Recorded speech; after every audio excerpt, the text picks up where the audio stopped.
Welcome everyone. We're really excited to have all of you here today for our webinar, Trust on the Line, Navigating Reputational Risk in an Unpredictable Environment. And I have to say, just based on how many people have registered for today's session, it's clear that mission-driven organizations are definitely feeling a little uneasy around the ground that we're walking on. We're hoping that today we can share with you some practical tools, some frameworks, and even some real-world scenarios to help you lead with confidence when the going gets tough. So let's get started. My name is Maria Rodriguez, and I'm President and CEO of Vanguard Communications, and I am serving as your moderator today. Since co-founding Vanguard, I have spent my entire career helping mission-driven organizations communicate clearly, build trust with their communities, and respond to crises when necessary. I'm super passionate about working with mission-driven organizations because I feel like the work that you are doing is critically important and that you deserve to be trusted. However, these days maintaining, even gaining trust has become much harder. I must say that it's become much more difficult than I've ever experienced in my whole career. And that's why we decided to have this conversation today. Just a little quick housekeeping note, which is that, as you probably saw when you entered, we are recording the webinar, which also means that we'll be sharing it with you at the end or in the next few days. So that by participating today, you're consenting to that recording so that we can use it for future educational and informational purposes. So we appreciate that. So I'd like to walk you through a little bit about what we hope you'll take away from today's session.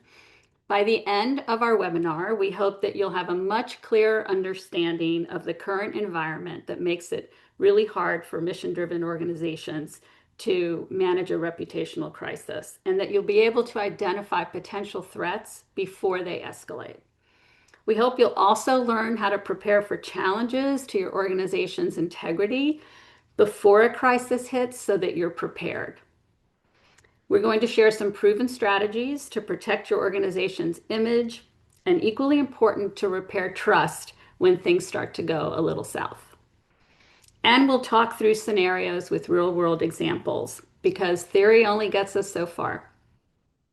We do want this to be as interactive as possible, so throughout the presentation, I encourage you to use the chat to share your questions and your comments. Honestly, share your challenges too. We'll all be looking at and monitoring that chat so that we can see what's keeping you up at night and hopefully use that to guide our conversation and make today even more relevant for you. And there will be dedicated Q&A at the end. So why is it so urgent to have this conversation now? As I said, we really feel that the environment in which mission-driven organizations are operating is extraordinarily complex and frankly unforgiving. We're in a heightened, very combative political environment where simply just doing what you normally do can make you a target. Social media is moving even faster than we ever imagined. One post, one screenshot, one out of context clip, and your organization can be in the news before you even know what happened. Transparency expectations also are higher than ever from funders, from donors, from board members, from your staff, from the communities that you're serving. Everyone expects to know whether or not you are truly living your values. And then we're also seeing rapid policy shifts that can affect your funding streams and even your programs in real time. Also, executive leadership is under a microscope like never before. It's not just about what you're saying when you're at work or in professional environments, but it's also what you're doing in your personal life that can become a headline. So the bottom line is that trust is fragile, the response windows are short, and the stakes are higher than ever. So that's why we're here. Before we go on any further, I do want to share a few vulnerabilities that we've been hearing about from clients and colleagues. We've put this list. These are sort of common things like social media flare-ups, executive missteps, staff or board issues, cancel culture. Is there something else? Either these, can you, just weigh in? Are these some of the things you're concerned about? Are there other things that are on your radar? And just drop your answers in the chat. And again, we'll use this so that we can respond in a timely fashion in real time.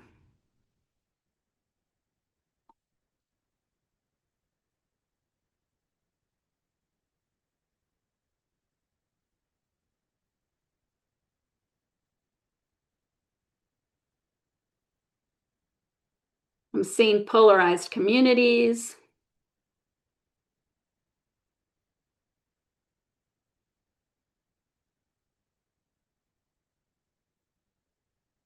So just keep dropping those comments in. That'd be really helpful. We'll take a look at them. Social media flare-ups. Yep, for sure. AI. Thank you. Keep them coming, please. Now, I would like to introduce two of my colleagues at Vanguard who are going to share their expertise with you. Our first presenter today is Brenda Foster. She's Senior Vice President and Chief of Innovation at Vanguard. Brenda is a nationally recognized communications strategist with more than 3 decades of experience helping nonprofit and government organizations protect and strengthen their reputations, particularly during heightened scrutiny and crisis.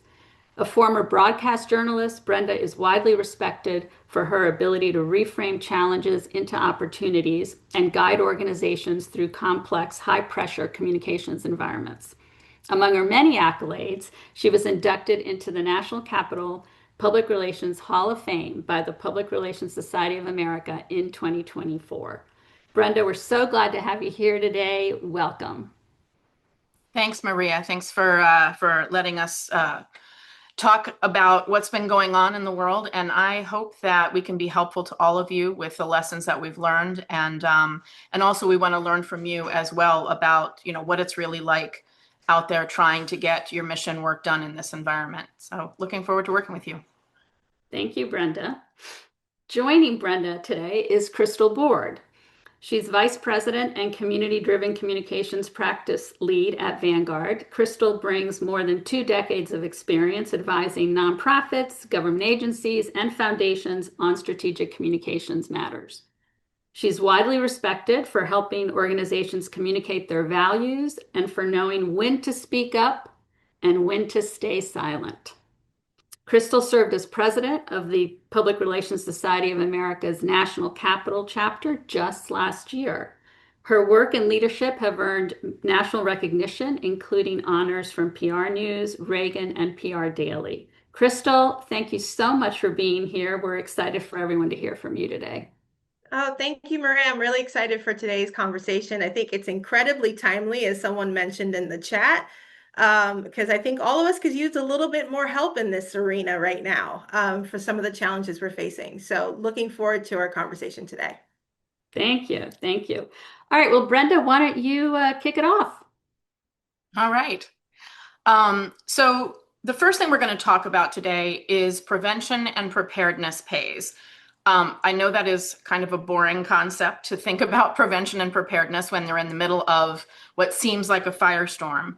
But this is really the time, if you are not embroiled in a crisis right now, this is the time to be thinking about what you might do. So let's start there. Let's talk about what prevention and preparedness looks like and why it's worth the investment of time that I'm sure you don't feel like you have. So first of all, let's start by talking about what a crisis is, okay?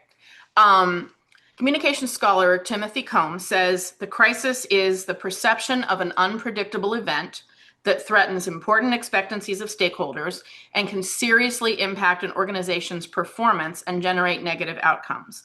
What I want to focus on that assessment is the word perception, because a crisis doesn't actually have to be factual to do real damage. And I think that's where we're all starting to feel the pinch right now, is in those manufactured crises or crises that come out of nowhere, accusations that come out of nowhere. But if stakeholders perceive a threat to your organization's integrity, that perception becomes your reality. In charged environments like this, there are actors who want to harm you with reputation, harm your reputation with rumors, misinterpretations, or just plain lies. So what we're going to talk about today is not how to spin the situation, but how to be unassailable, transparent, forthcoming, and confident. So most organizations who spend the time planning likely won't see the crises they prepared for. That's actually a very good thing. But thinking about crises in the relationship to your trust and management is one of the most optimistic things you can do for your organization. It means you believe that your organization has a future worth protecting. When we talk about trust and reputation, trust is built slowly. It's tested, but it's tested instantly. So if you have not built it, then you will fail the test. The reputation that you've spent years cultivating can be shaken in a matter of hours. And your response, how you handle that really difficult moment, can shape public perception more than the actual crisis itself. Being prepared also protects your judgment. When you have a plan, you don't have to make your most critical decisions in the most chaotic moment when fear, blame, and other emotions run high. So let's talk about this crisis environment. It's completely different from what it was even 5 years ago. So the crisis environment is faster. There is virtually no delay between when something happens and when it becomes public. It is much louder. Every single actor has a megaphone and the noise is constant. It's more polarized, and taking any position on any issue will likely alienate someone. Isn't that fun? It's the most fun. It's more values driven. People expect the organizations they support to stand for something. Sometimes the difficulty is that they expect something that you're never going to stand for. It's less forgiving. Mistakes that might have been forgiven before are really amplified, memorialized, and it can be devastating for many, many years to come. And it's increasingly being used strategically, meaning that bad actors may deliberately target your organization. So I think it's important to think about the playbook that they're using. So here's the playbook, and it may seem familiar to you. If it does, you have my sympathies. First, assume the worst about everyone involved in anything. Next, make up something outrageous and repeat it often and everywhere. Or find something outrageous happening in one place and accuse everyone of that same family of it. Use only the part of the response that helps your narrative. Ignore facts and research and repeat the information that backs up your argument. Spread that information far and wide. Repeat. So, where are organizations like yours most vulnerable to these attacks? It comes down to what people think you should be doing and how they interpret what you are doing. Scrutiny will focus on whether your organization is aligned with its stated mission or even its perceived mission. So, are you stewarding resources responsibly? According to, I will tell you, very simplistic public standards that have nothing to do with your very complicated accounting procedures. Whether your leadership has integrity, again, according to narrow, sometimes unreasonable public standards. Whether your equity commitments match expectations of the prevailing narrative, not necessarily the expectations related to your mission. And whether your programs actually produce realistic or unrealistic expected outcomes. So I want to be clear, your real vulnerability to crises lies in the gap between perception and reality. So before we go into brass tacks, I want to talk about something we call the crisis scale, okay? It's a framework for thinking about when these things emerge, what deserves your absolute undivided attention, and it's a 5-alarm fire, and what doesn't. And knowing the difference actually will keep you from escalating a crisis too quickly. So level 1 is noise. Social chatter, minor complaints. It doesn't necessarily require a formal response, but you should keep an eye on it and monitor it. Know whether or not it's getting bigger than it seems. Level 2 is a contained issue. Limited stakeholder concern.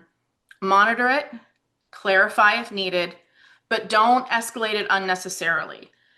So the risk with premature escalation of a crisis, right? Or of an issue, an emerging issue, even if you think, oh, if we just clarify this, we'll be fine, can sometimes mean that you actually are drawing more attention to the issue than it would have gotten without you. Level 3 is an emerging risk. You're starting to get media inquiries, social pressure is escalating. This is when you need a response team, more than just you or your immediate communication staff. Level 4 is an active crisis. You've got sustained media coverage. Leadership of your board and staff and executives needs to be involved, and you are in the response phase. There's no getting around that. And then level 5 is an existential threat. And what that means is that you are under subpoena legally. You are have been asked for information from Congress. People are accusing you of regulatory issues, or you are in danger of losing a large amount of funding. This is where you're thinking about how to survive and long-term recovery. So keep this scale in mind, and we'll come back to it later. All right. So I want to go talk a little bit about the difference between crisis management and reputation and trust management. So they're related, but they're not the same thing. And we're going to spend an awful lot of time on the reputation and trust management, because that's where you can do the most to help yourselves. So a crisis is specific, and it's a triggering event, and it requires an immediate response. It's often public, and hopefully it's time bound. You will definitely know when you're in one. Reputation and trust management is now and forever. It's cumulative. It happens in the quiet moments. Your reputation is built before a crisis, not during one. So think of your reputation as a cushion. Organizations with strong reputations can recover from crises that would destroy organizations with weak ones. That's why the work you do right now is so important. Okay, so we've got a quadrant here of crisis management. The 4 areas are prevention, preparation, response, and recovery. Most organizations, if they're thinking about crisis at all, are spending almost all of their energy in that response quadrant. That's where the panic happens. That's where all hands on deck happens. But the organizations that are really good at managing crises are the ones who invest deeply in prevention and preparation, the ones that are focused on that reputation and trust before they need it. So prevention is doing the internal work to enhance your reputation and you actually can reduce the likelihood of a crisis, right? This is your health prevention moment. You can actually stop some of these things from happening. Preparation means having the infrastructure in place to respond when a crisis happens, no matter what you've done to prevent it. So let's talk about what prevention and preparation look like in practice. So introspection is really key here. You have to be able to know yourself and really be truthful about where your vulnerabilities are. And I will say, if you work in communications, that actually is going to be easier for you than it's going to be potentially for your executive team and for your board. One of your big things to do here is to try to get them on board with this exercise. So first, who are your big donors and board members? What do you know about them? What's their personal life like? And I don't mean, do they golf every week? I mean, do they spend a lot of time on causes that maybe are opposite of yours? What are they invested in? And that's not that hard to find out. It's important to know. Who are they related to? And what are the family members' reputation? So these are really hard questions, but they're the things that I promise you, if you don't know the answers to them, someone's going to come to you and say, why are you allowing this person to be a part of your organization when they do Y? So you need to know that. And if you do know it, you need to be prepared for it.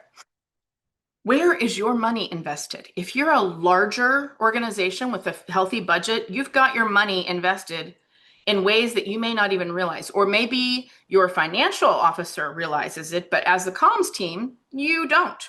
You need to find out the answer to that and make sure that you know how you're going to explain money that's invested in places that would be hard to explain later. What part of your organization is outside of your control? So in other words, do you have chapters or affiliates or partner organizations that are affiliated with you? They have the same name, but they exist all over the country, and you really don't have control over them. If they act in ways that contradict your values, Do you have a plan to address that with them or with critics or media who might not understand the lack of control that you have or accept the lack of control that you have? This next one's really hard. What do you know about your organization that you hope never gets out? And I hope you don't know any of those things, but you might. It might even be an open secret in your organization. It is time to face those potential demons. And finally, do your mission and programs match what your donors, members, and the public think it is? So for example, if you're an organization that makes grants to local housing nonprofits, that's great. That's a great mission. But no matter how much you explain the importance of what you do, the public always believes that you should be operating shelters and placing families into apartments. That understanding gap can be a crisis waiting to happen. Okay, so let's talk about perspiration. So perspiration is what will happen if you don't prepare.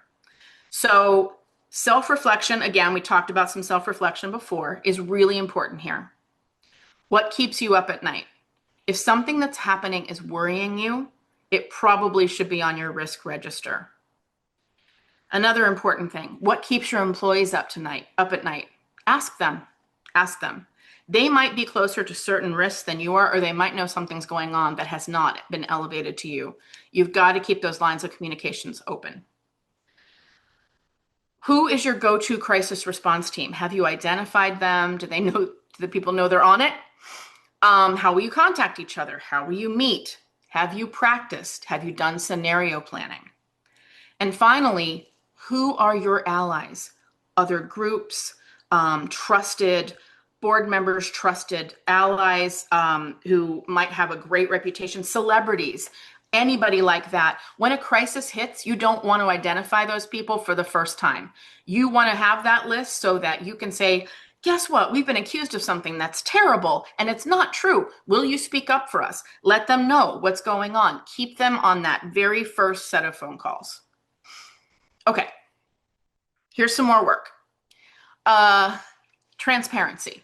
It's incredibly crucial to make sure that you're being as transparent as possible before a crisis occurs.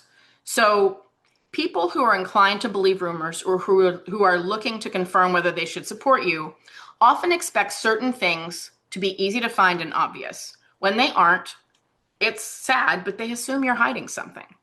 So let's start with your website. Is it clean and current and easy to navigate? Does it accurately represent what you do and who you are?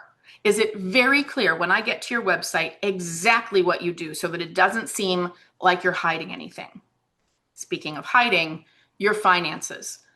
Your Form 990 and any other financial reporting, infographics, anything like that should be really easy to find, not buried. I always say, have it in that menu. I know it could be in the About Us, but honestly, if you're very proud of it, then go ahead and put it in a menu where a reporter or anybody who wants to criticize you can go to it. Just it being in the menu makes people believe that you're trustworthy because you're willing to show it to them and make it easy for them to find. Post your values with concrete examples that show that your commitments are real.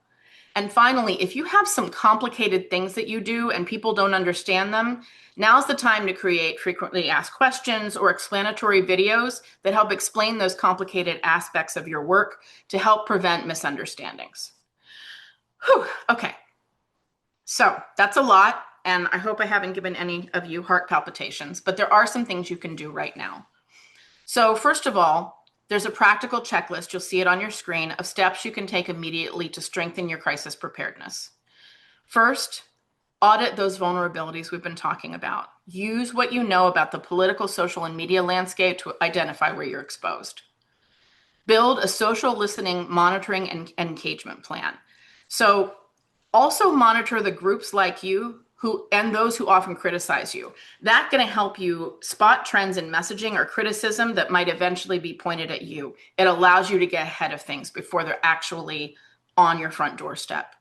Identify and train your spokespersons and develop 3 to 5 high probability scenarios and holding statements and talking points for each. Now that sounds like that is the thing where you go, oh, I really don't want to do that, right? It's just such a slog and it's scary. I'm saying write up a paragraph that you all can live with for those scenarios. At least you've got something to work from, and you've thought about it more than once before it actually happens. Clarify your rapid internal approval process. If you don't know before a crisis who is going to have to look at everything, make that established now and tell them, I don't care where you are in the world, you will respond in 15 minutes, a half an hour, 45 minutes, whatever those expectations are. People know that in a crisis, this is your expectation for getting back to me. Determine how you're going to talk internally and externally. How are you going to have secure channels, even protected privilege channels if you have something that has to do with legal matters? How will that happen? And finally, take a look at whatever crisis plan you have and review and refresh it as you can. Okay. So next, these are some tips for how you can get out there first and fastest, because the organization that tells its own story first controls the narrative, or at least has the best chance at controlling the narrative. All right. First, choose a project manager, and it can be different depending on the type of crisis you're preparing for, but that person should own the process, and it should not be your CEO. It probably shouldn't even be your highest ranking communications person in the organization. This is somebody who can be your logistics person, who can convene the team and keep track of important information. Make a 1, 3, and 6 hour plan. Time is not flexible in a crisis. So what you want to do in the very first minutes is make a list of what needs to be done, and then put it in order of when it needs to be done. Then divide it up and make sure it's all getting done, and report back in those increments. Write and distribute your first statement early. You don't need all the facts to start drafting. And in fact, if you did what I asked in a couple of slides earlier, you've already got a basic one to start from. Engage your allies right away. Brief all those partners and peers that you made sure were on your side. Make sure you brief them right away before they read about it elsewhere, because then they will be calling you with questions, and it will be harder to get them where they need to be. Don't argue about things. Get information out fast. Your first priority is not winning a debate internally. It is making sure that everybody hears from you directly before they hear from somebody else. Okay? Understand the news cycle. Media operates on a rhythm, and the rhythm changes constantly. So it depends on who you're going to, who you've decided to go out to. Is it limited? Are you giving an exclusive? Are you talking to the whole world? If you release the statement in the right moment, you can have control of the narrative, or at least for a cycle. If you release it too late, it sounds like you're being defensive, even if you were ready before then. Okay? I also want to say again, you want to be strategic about when and who to engage, because sometimes you can accidentally elevate your own crisis when it wasn't going to be elevated without your intervention. I know that's a hard call to make, but it is something to really take stock of. Be really assertive, confident, clear, and proactive. When you're assertive with the people who are going to get this out, it shows them that you have no doubt that you are in the right. And then finally, be forthcoming. Share what you know, acknowledge what you don't know, and make sure that when you can release information, you're doing that. I want to just give you the example. Think about when we have crime situations, and you have, say, an hourly report from an officer. That officer is usually very respected if every single time they come, they give you as much as they can at that point, and they say why they can't get exactly why they can't give you more. Okay. Now, talking about scales, we're going to talk about the righteousness scale. This is, we made this up, but I like it. Here's the thing. If you have been wronged, meaning what is being said about you is a lie or an obvious misinterpretation, absolutely say so. You have been wronged, and you need to fight for your reputation. But let me be real here. And again, this is something you need to discuss with your executive leadership team. Most of the time, you will not be 100% right. How wrong you are should govern your level of indignation. If you screwed up in a minor way, like at a 4 or a 6, admit it to the level that won't devastate you legally or financially. You've got to say we could do better. That is okay to say we could do better. We are working now to figure out what we can do to do better, and we'll report back to you very soon. Organizations that respond to legitimate criticism with defensiveness or deflection tend to make crises worse. Okay? Those who acknowledge their missteps recover faster and maintain that trust that they got. Okay. Rapid response tools. You actually have these.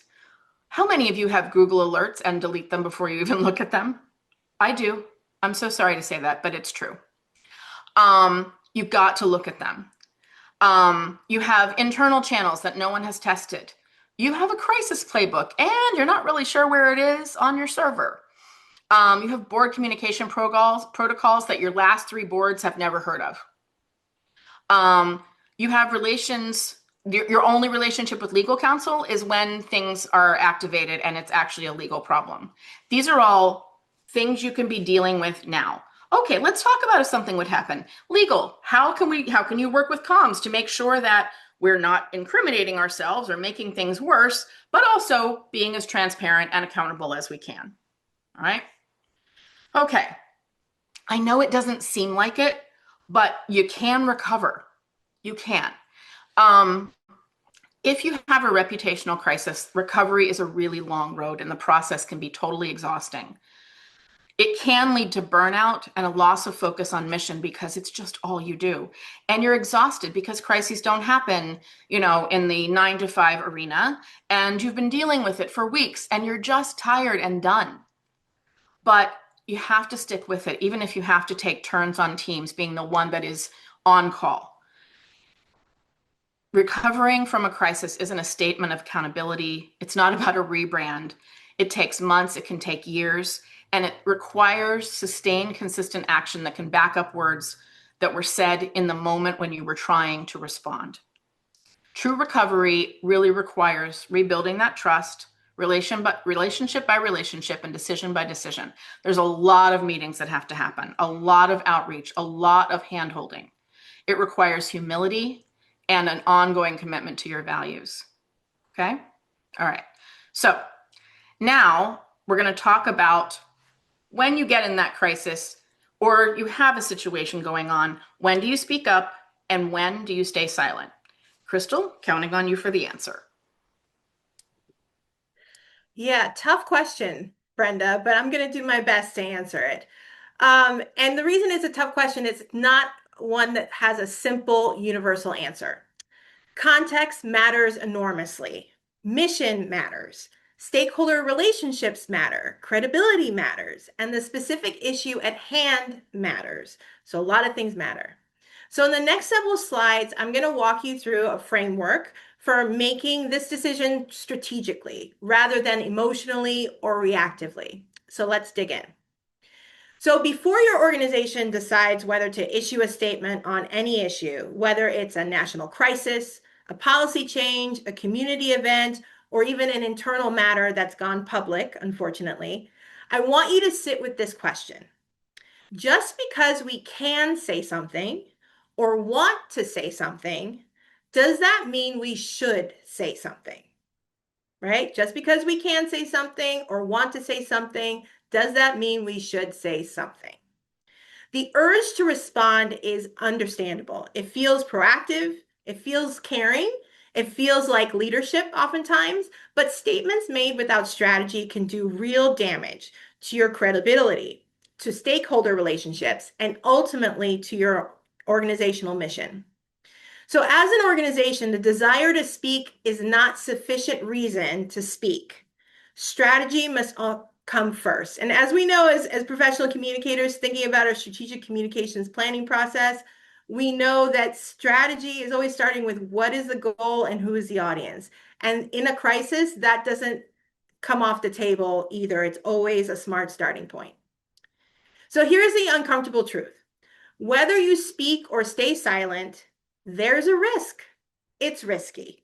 If you speak, you risk being seen as performative or opportunistic, inserting yourself into a conversation where you don't have a genuine standing.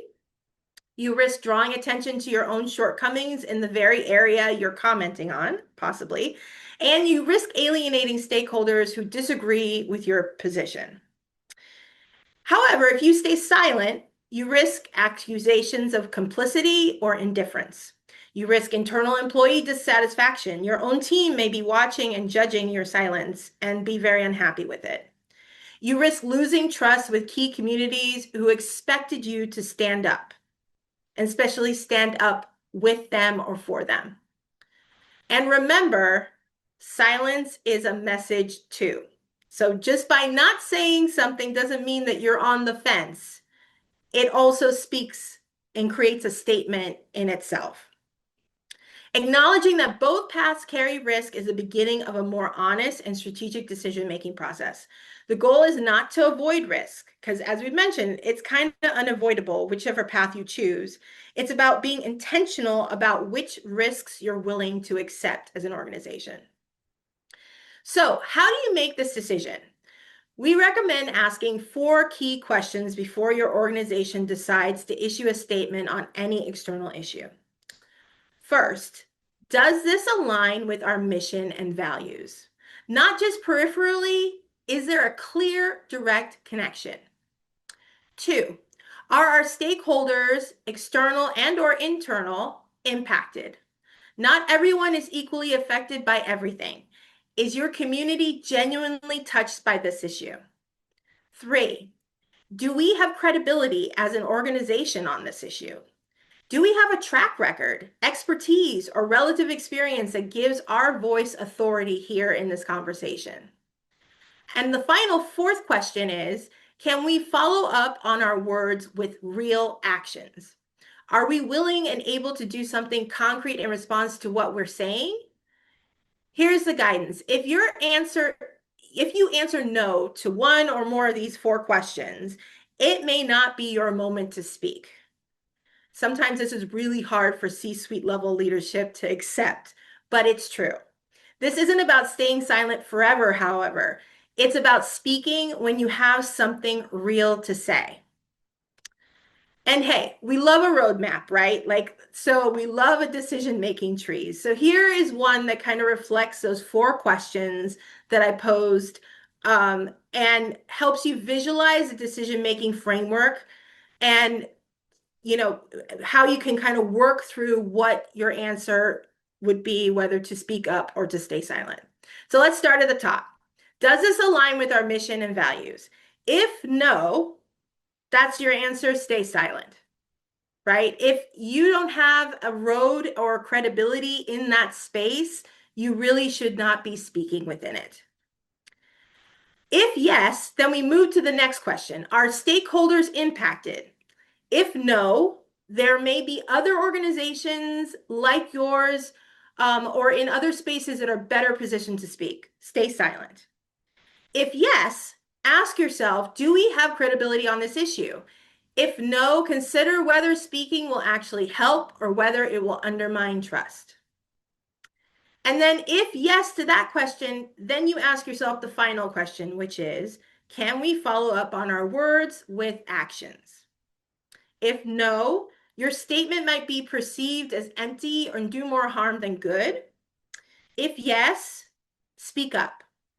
Now, this decision tree doesn't make the decision for you. Context and details matter greatly as you try to think through as an organization whether to speak up or to stay silent. But, it can create a set of discipline in the process and help you walk your leadership team through it before every statement decision. Hopefully, it will guide you to make better decisions faster, which we know time is of the essence oftentimes in crisis response.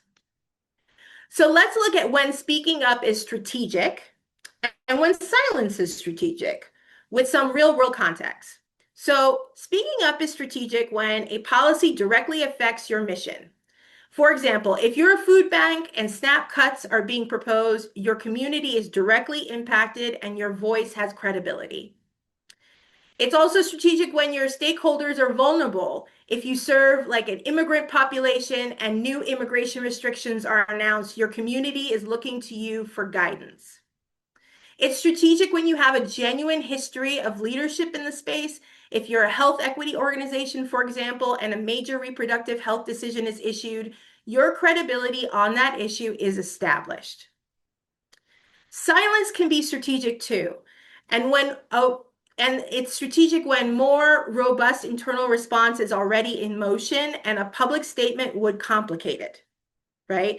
When other groups are more directly impacted and better positioned to lead, staying silent is a good call.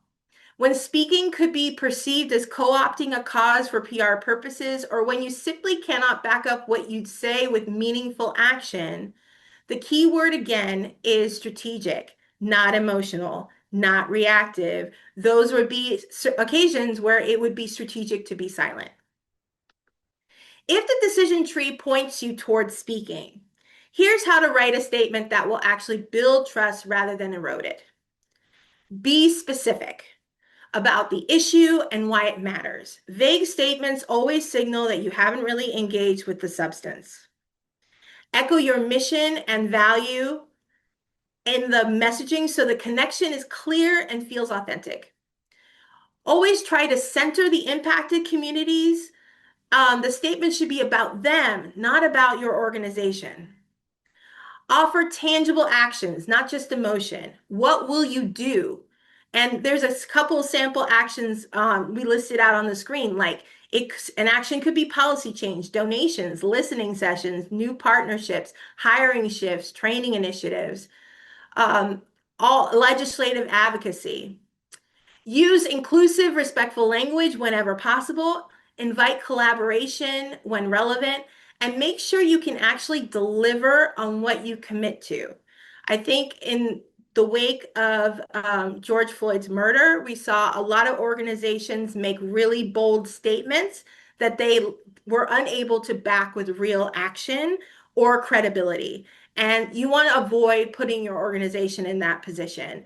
So keep what you're offering, whether it is in messaging and action, really accessible and realistic for your organization.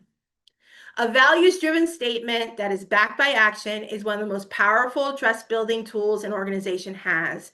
A statement not backed by action is one of the fastest ways to destroy trust.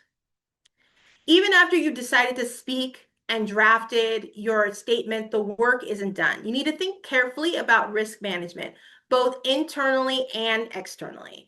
So internally can be involving HR and legal, preparing for backlash, because it will come from multiple directions. Providing talking points to staff who may be questioned by community members or donors or the press, and build in listening loops, surveys, feedback channels, post-statement forums, so you understand how your statement landed. Externally, I think we're probably more familiar with some of these tactics when we're thinking about our external stakeholders, but it's monitoring response across digital media and earned media. It's preparing spokespeople with FAQs and key message platforms. So they're not improvising. Crises is not the time to improvise. If you got it wrong, acknowledge it. Don't be defensive, as Brenda mentioned earlier, and be prepared to update your statement as the situation evolves.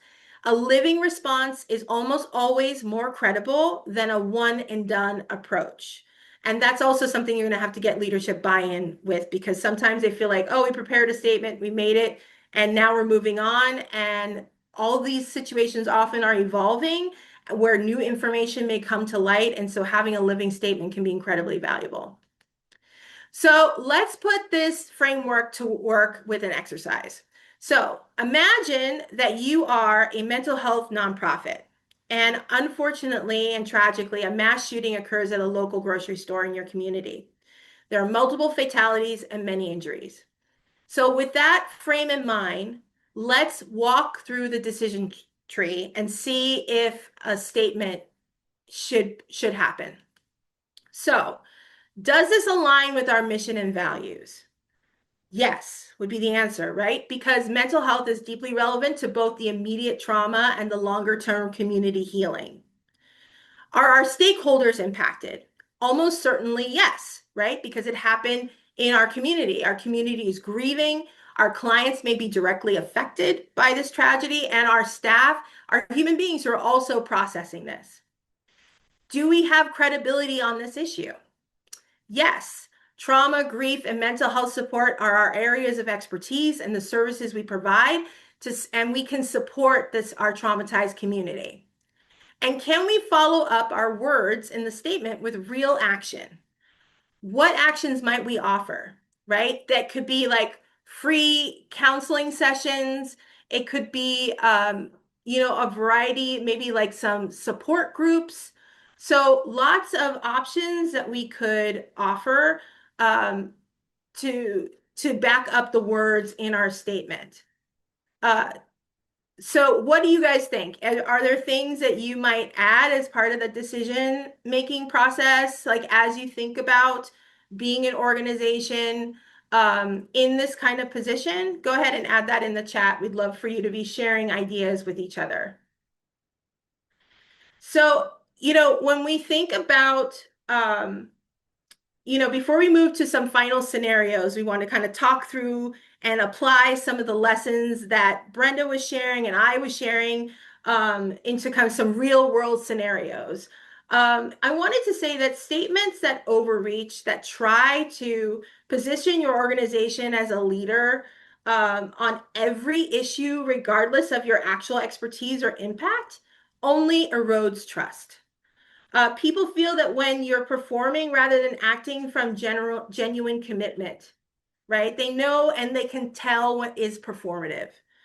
So statements that are grounded in your mission, backed by your track record, connected to meaningful action, reinforce trust. They remind your stakeholders of why they believed in you in the first place, which is really important to validate. Values alignment is not just about what you say, it's about the consistency between what you say and what you do, day after day and year after year. So not just in the crisis moment, but in the days, the weeks, the months, and sometimes years after that experience. The consistency in the foundation of credibility, and consistency is the foundation of credibility. And as we said in the beginning, it is your most valuable organizational asset. So just a few tools I wanted to share that can be helpful in when you're writing statements, because we know how important language is, and the language we use really matters. These are a few that we use a lot often at Vanguard as part of our work, and can provide a lot of different types of resources for both like written content, digital content, as well as a few AI tools that could be very helpful.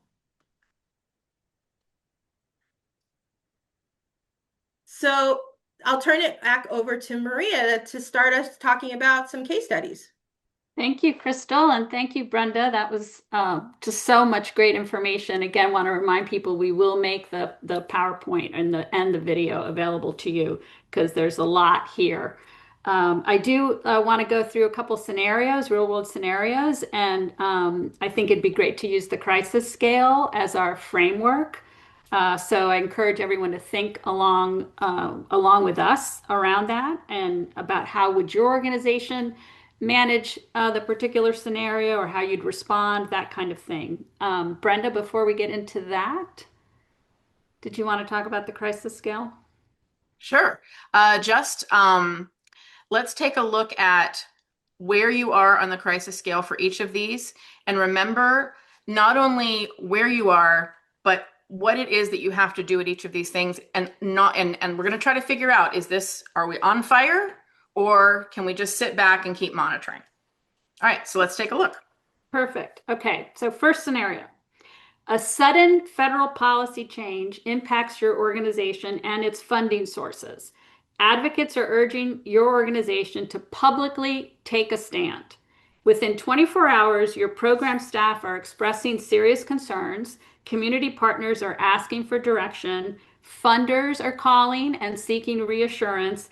And there's basically a mixed reaction on social media. Brenda? Okay, so let's take a minute to assess this. First of all, let's see in the chat what you think the crisis level is. Okay, I'll hold my thoughts on it for a moment. So just put in 1 through 5, whatever you think the crisis level is. Okay. All right. I'm just going to keep watching. All right. So what we have to look at is the trust questions. Is public advocacy required, or can you kind of stay quiet and do coalition work with peer organizations? What happens if you say nothing to your stakeholders, to your community, to your funders? So those are some things you want to think about. All right, so I'm seeing a lot of 4s and 5s here. I saw a couple 3s. This is about a 3 or a 4. And it's really because just because somebody is asking you to take a stand doesn't necessarily mean that you have to. You really are going to have to delve. You should talk about it. You should be ready in case the calls get louder. But it's also possible that this is contained to one particular interest group and that the rest of your constituents aren't even paying attention. So it doesn't mean you don't pay attention to the ones that are concerned, but that might be all you have to do. So I also want to say on this one, it's really important to remember why you exist. Okay. And this, I feel like a lot of people are going through this. You exist because of your mission. You have supporters because of your mission. If you can walk a line on messaging that works for all your audiences, do it.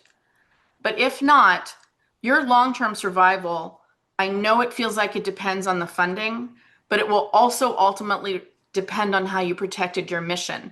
Because even if right now in this environment you made the right decision to stay alive, people will look back when the environment changes and tell you that you didn't perform correctly. I have one, I can't always reveal what happens to clients, but I have one that got pretty big. So late last year, we had a situation, one of my clients is Farm Aid, and they were celebrating their 40th anniversary. And just a couple of days before the show, there was a strike of the lowest paid workers at the university where they were hosting the festival. And at first, there was no picket line, there was nothing. And then there was a picket line where we were going to have this. And we have an artist board, and they all said, we will not be crossing that picket line. Now, Farm Aid had invested so much in this. All the tickets were sold. This was literally days before. And we all said, I mean, I remember sitting, talking to the team and saying, you understand we could cease to exist in a few days because we could not afford to cancel, but we were ready to. And what I will say is that a lot of good backroom maneuvering made it so that strike got settled in time and we were able to go forward. The goodwill that we generated by sticking to that and supporting our values meant so much that it really helped us move forward with so much trust with our constituencies. Anyhow, that's a long answer, but go ahead, Crystal. No, I think you covered it. I mean, I don't think there's a lot to say other than I think this is a great example of how do you balance mission alignment, funding stability, and stakeholder expectations. 3 elements that are critical for most organizations in thinking about your future development and sustainability. And so that is really at the core here is how do you strike that balance? Great, thank you. Let's do another one. Staff members of your organization circulate an internal letter to leadership expressing concern about your organization's stance or possibly a lack thereof on a high-profile issue. The letter is leaked to the press and shared widely on social media. Within 24 hours, a reporter has reached out to you for comment. Donors are asking about internal stability. Staff morale has declined, and board members are demanding a briefing right away. Brenda? Okay, so let's try again. Where do you think this crisis is? 3, 4, 5, 1. Where are we at? Okay, just keep those going. So what you want to think about is whether or not if the media is there, right? Yep, if reporters are reaching out, it's time to respond. Absolutely. So it's a minimum level 3, but it's probably a 4. Okay. Here's the thing. Your critical questions here are, do you need to address the concerns publicly, Or do you keep the response internal? Who needs to be aligned before you go out with anything? I also want to give you one key piece of advice. Most of your employees are with you because of your mission. Rather than looking at their communication like this as disloyal, reframe it for yourself as passion for your work. When you do that, your approach will automatically be more human and authentic to your internal and external audiences. Think about why they didn't feel heard in the first place and consider ways to allow them to speak up for your mission. Mhm. Yeah, and I think the trust issue here is your organization's internal culture actually aligned with its public value? And we know we've worked in organizations where that alignment isn't often there and that there's a gap.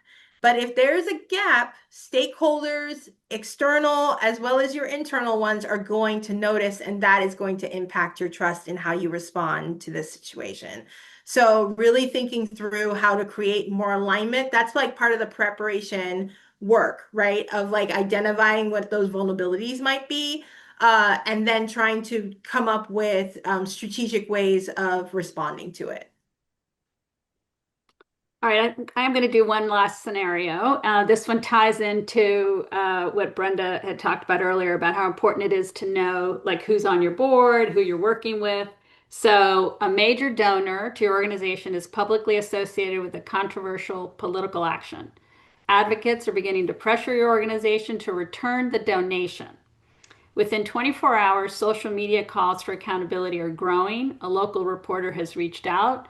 Program leadership is worried about funding gaps. Peer organizations are being asked to comment on the situation, and the donor themselves has issued a statement. What should you be doing here, Brenda? Okay. So once again, let's throw those numbers in the chat.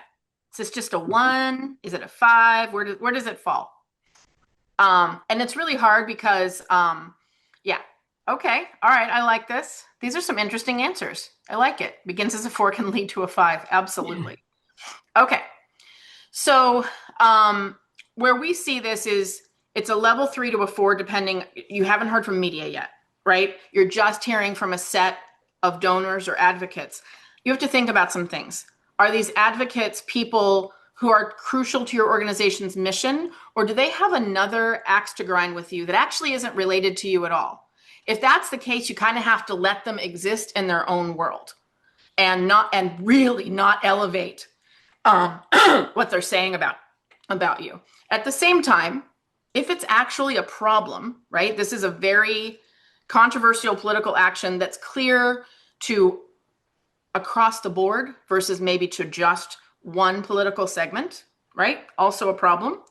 If you have a clear understanding of what that is, then you can talk about whether or not you're going to give back that money. What does it do to your organization? I will say one of the things that can be helpful is thinking about how do you explain these consequences to the people who care about you the most?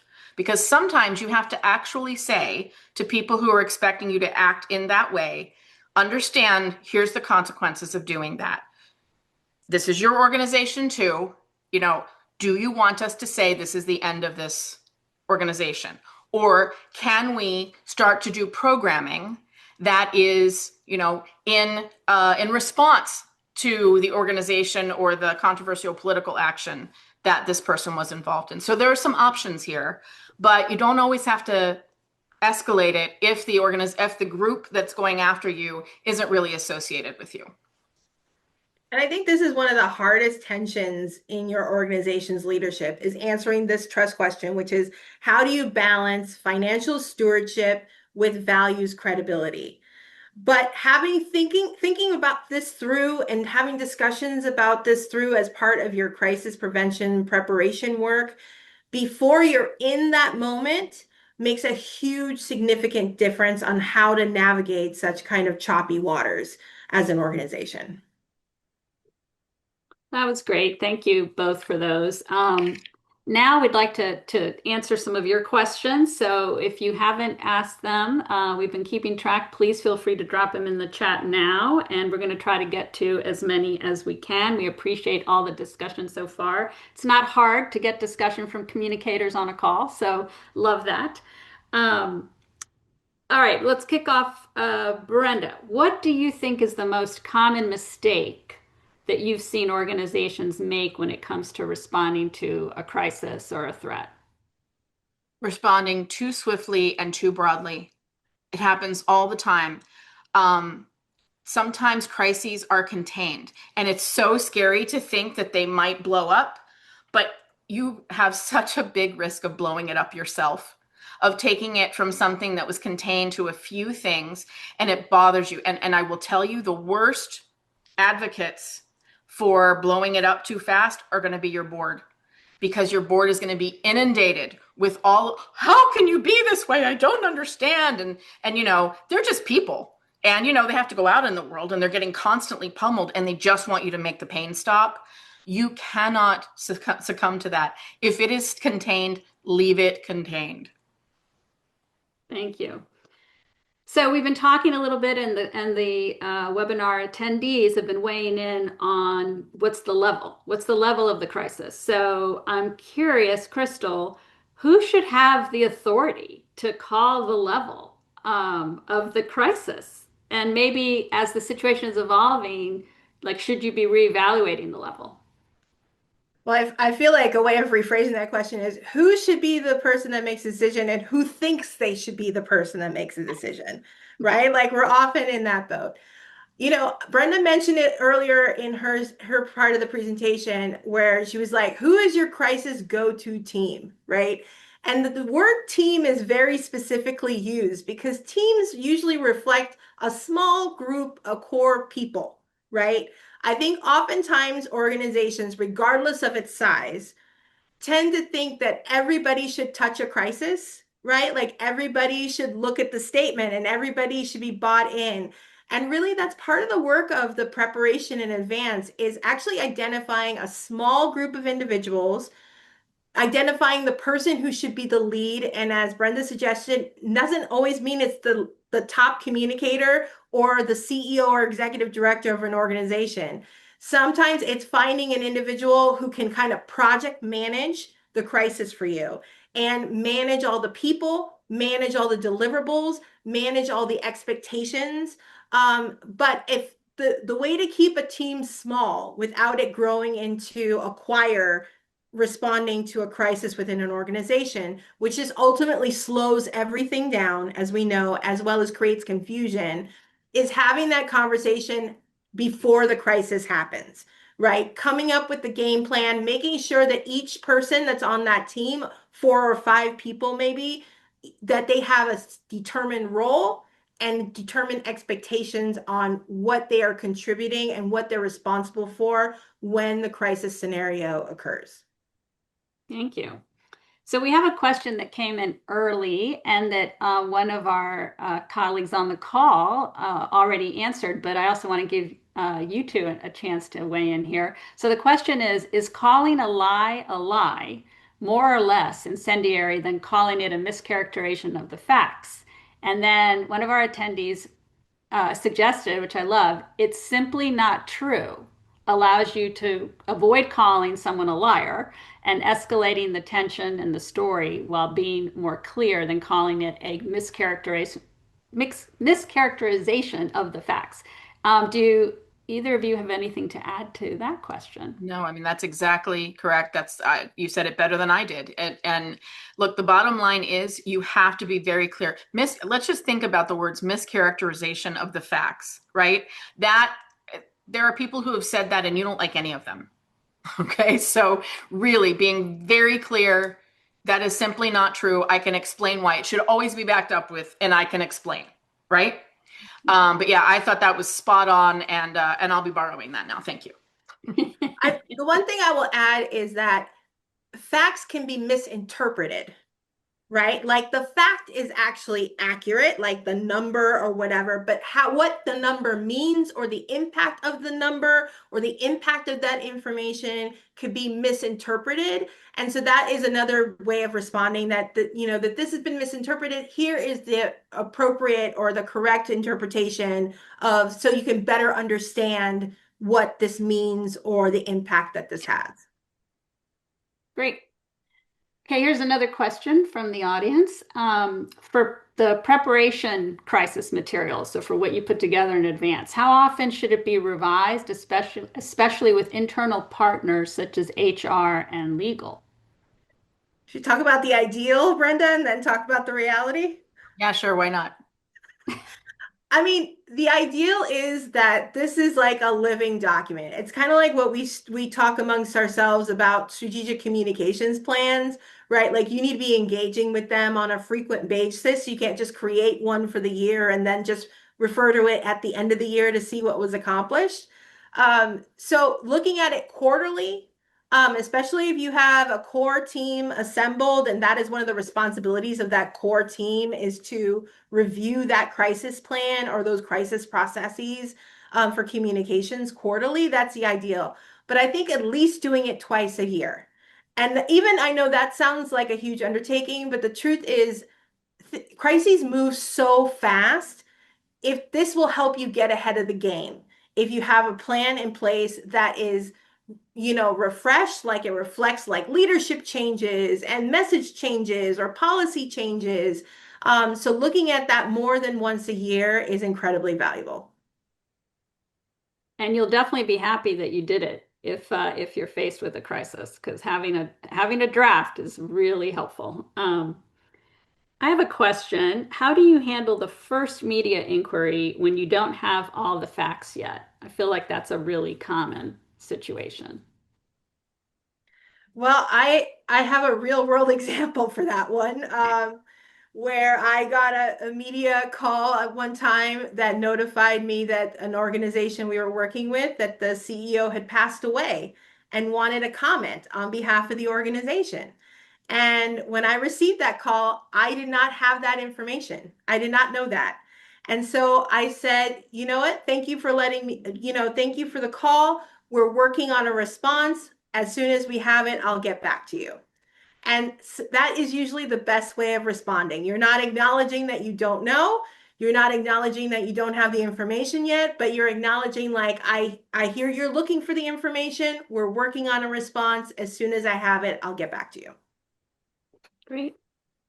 Brenda, this one, you talked about the righteousness scale. How do we honestly assess where we are on that scale, especially when I'm guessing there will be situations that internally there will be some disagreement? Yeah, I mean, it's really, really difficult. And I think so none of these concepts are things you should be sharing with your executive management and that whole, group of people who have to make a decision on the day something happens. None of these concepts should be new to them on that day. So part of these ongoing conversations, you might in the next, say, executive meeting want to introduce the righteousness scale. Hey, I want to talk to people are going through crises. I want to talk to you about a best practice here. And we're going to have to be very honest about this and pick it apart. It's possible that a couple of things you're being accused of are true, but it's being blown up into something that is totally not true. And so that's actually the more common scenario. You're usually never a 1 or a 10. You're somewhere in the middle, but you have to be able to parse that out and have agreement way ahead of time that you're going to be real honest about that and nobody's covering anything up. The only thing that makes that hard is if somebody in your organization actually did the thing. Obviously, they're not going to want you to tell the truth, but that's something for legal to help you with. Right. And I mean, I want to just reinforce what you said about doing this in advance, because I feel like once the crisis is happening, no matter the level, you just are so emotionally invested in the whole thing that it's hard sometimes to really be impartial about where would you fall or what's the right process. So doing it in advance when things are just kind of flowing along, way better. So I appreciate you saying that. Well, and I wanted to say just one more thing, because doing this in advance actually gives you more credibility when the crisis happens. So what's happening is everybody's scared to death, right? In a fire, you're looking for the fire department. All right. Yeah. You need to establish that you know everything there is to know as much as possible. You're the authority on these things. The same way they look at your legal team, like they're not going to really question them. They know their stuff. The more you do this in advance and say, well, there's a scale here. Here's our decision tree. Here's Right. this. When you come to the table and say, this is what we have to do, they're less likely to say that's not going to happen. Right. Right. Um, you, we talked a little bit about how silence is a message. So even if you don't say issue a statement or talk to people, that just staying silent is a message. So let's say you decide, you've gone through the scale and you've decided that the response is no response. How do you let your internal audiences, who probably have been part of the situation, know that you actually care about this, but you've chosen not to make a statement because you've followed the process, and that's where you net it out. So I think this is why the first question is always related in that decision tree framework that we offered, that the first question is related to mission and values, right? Because whatever choice you make to speak up or stay silent needs to be defensible, right? You need to be able to, like you said, Maria, you need to be able to explain it to your internal stakeholders of why you didn't say something. One of the strongest evidence that you can use of why that was the right decision is it was in alignment with your mission and with your values, right? Because that is the core foundation of who you are as an organization, why you exist, what your work is about. And there are many things that we can care about personally as individuals that are different than what our organizations can say in that moment because it doesn't align. It's not their lane, right? Which is defined by their mission and their values. And so, even as a Vanguard, as an organization, which is full of very passionate people, care about a lot of different things, we ask ourselves those questions too, even though we work in this social issue space about, does this align with who we are as an organization and what we're trying to accomplish? Does this align with the things that we value, right? And then we go through those other three questions too to make sure that we're in alignment before we decide if a statement goes out or not. But that would be how you would explain to internal audiences about why a decision to make silent was the best decision as an organization, even if as individuals we feel a little bit differently. Yeah, thank you. That was a great way to kind of wrap this up. I think we said we'd end at 2:15, and so I want to be true to that. And we've covered a lot of ground here today. I want to thank everyone who's been on the call for your questions and the engagement in the chat. I really want to thank Brenda and Crystal for all of your insight and counsel. Here's just a little summary for you of some of the big takeaways. I'm not going to read them to you, but you can see them there. Take a screenshot if you don't want to wait for us to send you the PowerPoint. I really want folks to, feel free to stay in touch with us. You can connect with all three of us via LinkedIn, and feel free to scan that QR code there to connect with us.